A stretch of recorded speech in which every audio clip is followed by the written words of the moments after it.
Bonjour à tous, aujourd'hui je vais vous parler du PEA, plan d'épargne en action, qui est assez populaire auprès des Français pour ses avantages fiscaux. Comme j'ai un PEA et que je m'installe à l'étranger, je m'interroge sur ce qu'il va devenir. Peut-on le garder? Que faut-il faire? Y a-t-il des différences selon le pays de destination? Tout d'abord, il permet de placer jusqu'à 150 000 euros. Il existe aussi le PEA PME qui accepte jusqu'à 225 000 euros. Vous pouvez posséder une unité de chaque et alors le plafond total cumulé est de 225 000 euros. Concernant la fiscalité, lorsque le PEA a moins de 5 ans, les gains sont soumis à l'impôt sur le revenu et aux prélèvements sociaux. Lorsque le PEA a plus de 5 ans, seuls les prélèvements sociaux s'appliquent, offrant un avantage fiscal significatif. Donc, lorsqu'on fait un retrait partiel avant 5 ans, il va y avoir un taux d'imposition des gains qui est donc de 30%, 17,2 de prélèvements sociaux plus 2,8 d'impôt sur le revenu. Contre, donc si on fait un retrait partiel après 5 ans, il y a uniquement les prélèvements sociaux de 17,2% qui s'appliquent. Donc, qu'est-ce qui se passe quand on fait un retrait? Avant 5 ans, il y a une clôture obligatoire du plan, sauf exception. Et si on fait un retrait partiel après 5 ans, il n'y a pas de clôture et on peut toujours faire des versements sur ce PEA. Lors d'une expatriation, vous pouvez conserver votre PEA, sauf si vous transférez votre résidence vers un État ou territoire non coopératif, ETNC, ce qui entraînerait sa clôture et fiscalité immédiate. Les pays ETNC, définis par l'Union européenne, sont réputés ne pas respecter les normes fiscales internationales. Voilà la liste actualisée. Il y a Antigua et Barbuda, Bahamas, Anguilla, Russie, îles Turques et Caïques, Vanuatu, Fidji, Guam, îles Vierges américaines, Palaos, Panama, Samoa, Samoa américaine, Trinité et Tobago, Seychelles, Bahamas, Belize. Sachant que celles en noir, ce sont celles de la liste européenne, et les trois dernières, ce sont celles que la liste française a rajoutées. Enfin, elles ont été enlevées en fait par l'Europe. Vers ces pays, il faudra fermer votre PEA et vous serez soumis aux règles fiscales en fonction du temps de détention. Vers les autres pays, vous pouvez le conserver. Il faudra regarder avec attention s'il y a une convention fiscale ou pas et quel en est le texte concernant l'imposition et la fiscalité locale en cas de gain sur le PEA. L'imposition de votre PEA à l'étranger sera avantageuse si vous bénéficiez du statut de non-résident fiscal français et que vous n'êtes pas dans un État ETNC.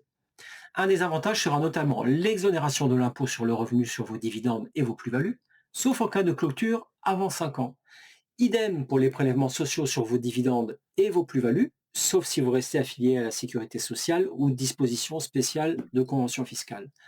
Par contre, vous ne pouvez pas ouvrir un PEA après l'expatriation, si vous avez la résidence fiscale hors de France. Cependant, le transfert de celui-ci ne sera pas soumis à l'exit tax. Concernant la fiscalité française, en tant que non-résident fiscal français, les revenus issus de votre PEA bénéficient d'une exonération d'impôt sur le revenu dans les mêmes conditions qu'un résident. Dividendes et plus-values générés dans le PEA, eh bien ces revenus restent exonérés d'impôt sur le revenu, quelle que soit la durée de votre expatriation. Il y a une exception concernant les titres non cotés. Une retenue à la source peut toutefois s'appliquer sur les dividendes selon votre pays de résidence. 21% si vous résidez dans un État membre de l'Union européenne, en Norvège ou en Islande, et 30% pour les autres pays. La fiscalité du pays d'accueil. Lorsque vous vous installez à l'étranger, votre pays de résidence peut également imposer les revenus générés sur votre PEA, selon la législation fiscale. Pour éviter une double imposition, il faut vérifier s'il y a une convention fiscale bilatérale qui lie la France à votre nouveau pays de résidence. Ces conventions définissent généralement les droits d'imposition sur les dividendes et les plus-values et les éventuels crédits d'impôt ou exonérations auxquels vous pourriez prétendre. Alors, concernant la gestion du PEA à distance, même depuis l'étranger, vous conservez la possibilité de gérer activement votre PEA. Cela inclut la consultation des performances de votre portefeuille, les arbitrages entre titres, achats et ventes de valeurs mobilières. Cependant, en tant que non-résident, certaines restrictions s'appliquent. Vous ne pouvez pas effectuer de nouveaux versements. Une fois résident, vous ne pouvez plus faire de dépôt sur votre PEA. Alors, il y a quelques cas particuliers. Certaines situations spécifiques liées à vos investissements dans un PEA méritent une attention particulière, car elles peuvent avoir des implications fiscales importantes. Comme on l'a vu tout à l'heure, il y a les dividendes de titres cotés et non cotés qui peuvent subir donc une imposition spéciale. En cas de clôture du PEA, les règles fiscales applicables sont celles des non-résidents. Ces règles peuvent varier en fonction des conventions fiscales en vigueur entre la France et votre pays d'accueil, influençant donc les sommes retirées. Pour résumer, donc si vous partez vous expatrier vers un pays non ETNC, vous pouvez conserver ou pas votre PEA.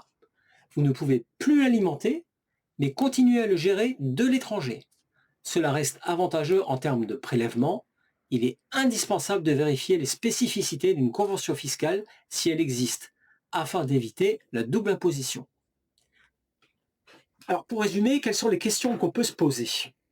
Eh bien, ma banque émet-elle des restrictions vers votre pays de destination?